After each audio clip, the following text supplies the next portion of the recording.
क्या वो बाबा साहब अम्बेडकर के बिना विश्व स्तरीय एजुकेशन दे सकते हैं? अल्लामा इकबाल के अलावा उसको छोड़ करके वो विश्व स्तरीय एजुकेशन दे सकते हैं? एक पूरे का पूरा कैलेंडर तो अभी तक कैलकुलेट करके फिट बैठा नहीं पाए हैं और वो विश्व स्तरीय एजुकेशन का दावा करते हैं। हमारे देश के हुक्मरानों के द्वारा, इस देश की चुनी हुई सरकार के द्वारा उस हालात को अगर हम देखेंगे तो ये रिजल्ट बहुत फीके नजर आते हैं। वो हालात कुछ इस तरीके के हैं कि न्यू एजुकेशन पॉलिसी के आने के बाद जिस तरीके से कोचिंग माफियाओं को पैदा किया गया, जिस तरीके से CUET के थ्रू इस देश के जो मार्जिनलाइज सेक्शन था, दलित था, पिछड़ा था, आदिवासी था, महिला थी, उनको यूनिवर्सिटी से बाहर किया गया, उसका तो अभी इसमें कोई हिसाब ही नहीं है।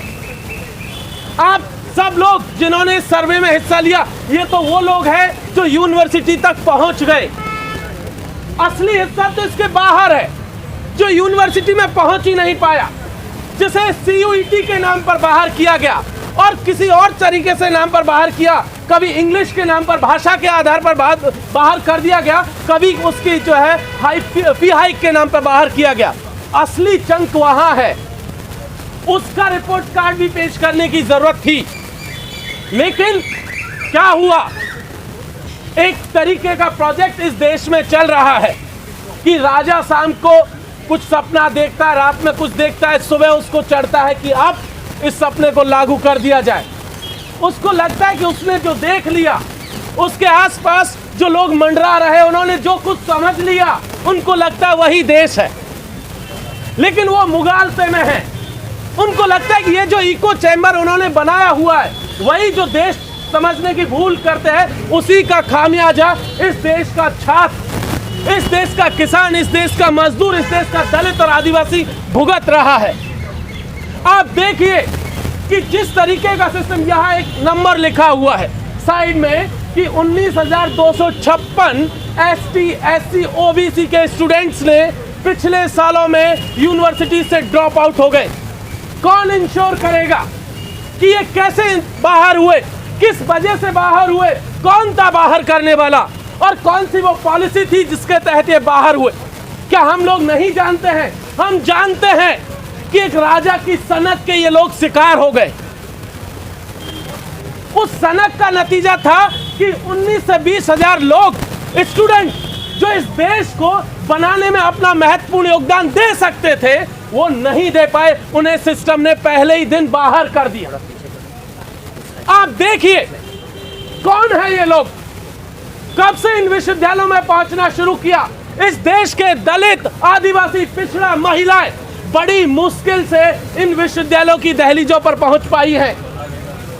और जैसे ही पिछले कुछ सालों में उन्होंने इन विश्वविद्यालयों पर कदम रखने शुरू किए, सरकार आती है, निजाम आता है, वो बदलता है और उसे लगता है कि कैसे ये लोग यहाँ हो सकते हैं, महिलाएं यहाँ कैसे हो सकती है, दलित यहाँ कैसे हो सकते हैं, आदिवासी यहाँ कैसे हो सकते हैं। इनकी जगह तो कहीं फुटपाथ पर बैठे हुए होनी चाहिए जिसके ऊपर कोई व्यक्ति मूत रहा होगा। असली संकट वहां से शुरू हुआ। और जैसे ही आप देखेंगे तो पता चलेगा कि जो लोग जैसे तैसे सिस्टम में पहुंच गए, और सिस्टम में पहुंचने के बाद क्या हुआ, सिस्टम में पहुंचने के बाद उनके सामने एक ऐसा कोर्स रखा गया जिसका किसी को पता नहीं, जिसका टीचर्स को पता नहीं, जिन्हें सिलेबस बनाने की जिम्मेदारी थी उनको पता नहीं। आपको पता है इस यूनिवर्सिटी में सिलेबस कैसे बनते हैं? रात को एक ड्राफ्ट कहीं से आता है, अगले दिन मीटिंग है जो सिलेबस पर डिस्कशन करने के लिए होगी, AC की मीटिंग है, अगले दिन मीटिंग है, रात को शाम को कहा जाएगा ये सिलेबस है, कुछ चेंज है तो बता दीजिए, कुछ एडिशन डिलीशन है तो बता दीजिए। सुबह टीचर्स रिप्रेजेंटेटिव वहां जाते हैं और जब वहां वो जाकर कहते हैं कि सर हमें तो टाइम ही नहीं मिला इसको पढ़ने का, कम से कम थोड़ा वक्त दीजिए, तो वो कहते हैं नहीं नहीं बहुत प्रेशर है, बहुत प्रेशर है, जल्दी से करना है। और जल्दी से करना है तो ठीक है सर जल्दी से करते हैं। और जब पढ़ना शुरू करते हैं सर ये नहीं होना चाहिए, ये नहीं होना चाहिए, इसको ऐड करो, इसको ऐड करो, फिर क्या होता है, फिर वाइस चांसलर साहब एक्टिव होते हैं, नहीं ये नहीं कर सकते, उनकी पावर है, वो अपनी पावर का मिसयूज करते हुए पास कर देते हैं। और आपके जो टीचर रिप्रेजेंटेटिव है वो हाथ पे हाथ धरे हुए देख रहे होते हैं, कुछ नहीं कर सकते। इस देश में आप सोच सकते हैं कि अंबेडकर के बिना कल्पना की जा सकती है क्या देश की? लेकिन हमारी यूनिवर्सिटी ने अंबेडकर को पढ़ाने से मना कर दिया। कह रहे कि हम नहीं पढ़ाएंगे। अंबेडकर को पढ़ाने से ऐतराज है, उनको दलितों को पढ़ाने से ऐतराज है, अलामा इकबाल को पढ़ाने से ऐतराज है। उनको ऐतराज है कि इकोनॉमिक्स में कार्ल मार्क्स का आर्टिकल कैसे हो सकता है। ये ऐतराज है इकोनॉमिक्स की। क्या हम लोग कल्पना भी कर सकते हैं कि मार्क्स का एक आर्टिकल एक पेपर में पूरे 3 साल के कोर्स में वो भी नहीं पढ़ाया जाएगा? कार्ल मार्क्स को कह दिया गया कि ये तो मार्क्सिस्ट लाइन पे, दूसरी लाइन पे, इसलिए हम नहीं पढ़ाएंगे इकोनॉमिक्स के पेपर में। और भी बहुत सारी चीजें हैं। उर्दू में कह दिया अलामा इकबाल साहब को नहीं पढ़ाएंगे। कह दिया गया फिलॉसफी में कि अंबेडकर साहब को नहीं पढ़ाएंगे। भाई पढ़ाओगे किसको? किसको पढ़ाना चाहते हो? अरे तो तुम जिसको पढ़ाना चाहते हो पढ़ा लो, हमें कोई आपत्ति नहीं है, लेकिन आप इनको क्यों निकाल रहे हैं ये भी समझने की जरूरत है। दरअसल इस देश का निजाम एक चीज उसके जहन में है, उसको लगता है सबको एक जैसा कर देना चाहिए, सब उसके जैसे देखने चाहिए, सब जैसा वो सोचता है कि सब नारंगी हो जाए। ऐसा पॉसिबल नहीं है, सब लोग नारंगी नहीं हो सकते। जो जैसा है, जो इस देश की डाइवर्सिटी में है वो रहेगा। और इसीलिए यहां पर इस तरीके के रिपोर्ट कार्ड की लगातार जरूरत है। टीचर्स के पॉइंट ऑफ व्यू से भी अगर बात करें तो पता चलेगा, हमें कहा जा रहा है कि इतना बड़ा सिलेबस है उसको कम समय में पढ़ा दीजिए। आप हमें बताइए, हिस्ट्री ऑफ मॉडर्न यूरोप में पढ़ाता हूँ 3rd ईयर के बच्चों को, कहा जा रहा है कि इसको और समेट दीजिए। कैसे पूरा संभव है भाई? 150 साल का इतिहास आप हमसे पढ़वाना चाह रहे 30 और 40 क्लास में, कैसे पढ़ा देंगे? क्या पढ़ाएंगे हम 30-40 क्लास में? टाइम तो दीजिए। आपने वो टाइम भी हमारा किल कर दिया, उतना टाइम भी हमें पढ़ाने के लिए नहीं देते। तो ये जो परेशानी है, ये परेशानी पूरे के पूरे एजुकेशन सिस्टम को दीमक की तरह चाट रही है। आप लगातार देखिए, सिर्फ कोर्स और इनकी बात नहीं है, आप दूसरी तरफ देखिए, आपके कॉलेज में पिछले 4 साल का फी का रिकॉर्ड उठा करके देखिए। 4 साल पहले आपसे एडमिशन की कितनी फी वसूली गई, उसके अगले साल, उसके बाद और इस साल कितनी वसूली जा रही है, उससे आपको नहीं पता चलता है कि ये एजुकेशन सिस्टम किस तरफ धकेल रहा है लोगों को। क्या इस देश का जो 78% पॉपुलेशन जो गरीबी रेखा के नीचे है, इस देश का आपको मालूम है 45% दलित ऐसा है जो कि गरीबी रेखा के नीचे है, आदिवासी 41% के आसपास दलित है जो गरीबी रेखा के नीचे है। आप सोच सकते हैं कि वो यहाँ आकर के इतनी महंगी एजुकेशन ले सकता है।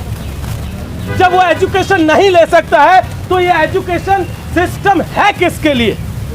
कल मैं एक हमारे किसी साथी ने एक न्यूज़ क्लिप भेजी, अखबार की एक कटिंग हमें भेजी, उसमें यूजीसी के चेयरमैन जगदीश कुमार जी कह रहे हैं कि हम विश्व स्तरीय एजुकेशन देना चाहते हैं, विश्व स्तरीय एजुकेशन वो देना चाहते हैं। कह रहे हैं कि हमारे बच्चे स्टैनफोर्ड में जाएंगे। एक बात बताइए, कितने बच्चे इस यूनिवर्सिटी से हर साल स्टैनफोर्ड जा रहे हैं? कितने जा रहे हैं? आपके सीनियर्स में से देख लीजिए, कितने यूरोप गए हैं, कितने अमेरिका गए हैं। और जो गए हैं, क्या उनके लिए ये जो लाखों यहाँ बैठे उनका भविष्य दांव पर लगाया जा सकता है? किसने रोका है कि आप उनके लिए अलग से व्यवस्था कर दीजिए?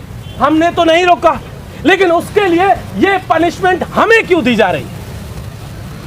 हमें ये पनिशमेंट क्यों दे रहे हो? जिसको जाना है विदेश उसके लिए कीजिए व्यवस्था, लेकिन हमें ये पनिशमेंट नहीं चाहिए। ये जो पूरा का पूरा खेल चल रहा है, इसके पीछे आप देखेंगे तो दरअसल सरकार, अभी हमारे प्रीवियस स्पीकर विजेंद्र सर ने एक बात कही थी कि एजुकेशन तो राज्य की जिम्मेदारी थी, लेकिन राज्य क्या कर रहा है? राज्य दरअसल गुंडाई में व्यस्त, और उन्होंने छोड़ दिया कि एजुकेशन आप संभालिए खुद से। आप कस्टमर हैं, पैसा दीजिए, डिग्री लेकर के जाइए। सरकार ने ये काम छोड़ दिया है और इसीलिए वो आपको फोर्स करते हैं कि महंगी एजुकेशन लीजिए, अगर पैसा नहीं है तो लोन लेकर के आइए, और लोन नहीं है तो कहीं दूसरी जगह से आप जो है किसी से महाजन से कर्ज लेकर के आइए, जमीन गिरवी रखिए, घर गिरवी रखिए, लेकिन अगर पढ़ना है तो लेकर के आइए। आप जानते हैं कि इसका क्या रिजल्ट होगा जब आप कर्ज लेने की स्थिति में होंगे। और जब आप कर्ज लें, पहली बात तो आपको लोन मिलना नहीं है, और जो आप डिग्री लेते हैं उसके बेसिस पर कुछ नहीं मिलना बेसिकली। और लोन कहीं किसी महाजन से मिल भी गया तो जब आपको यहाँ ग्रेजुएशन के बाद या डिप्लोमा के बाद या उस प्राइमरी कोर्स के बाद सर्टिफिकेट के बाद जब पकौड़ा ही तलना है तो उससे तो वो कर्ज चुकना नहीं है। जब कर्ज नहीं चुकेगा तो फिर क्या करिएगा?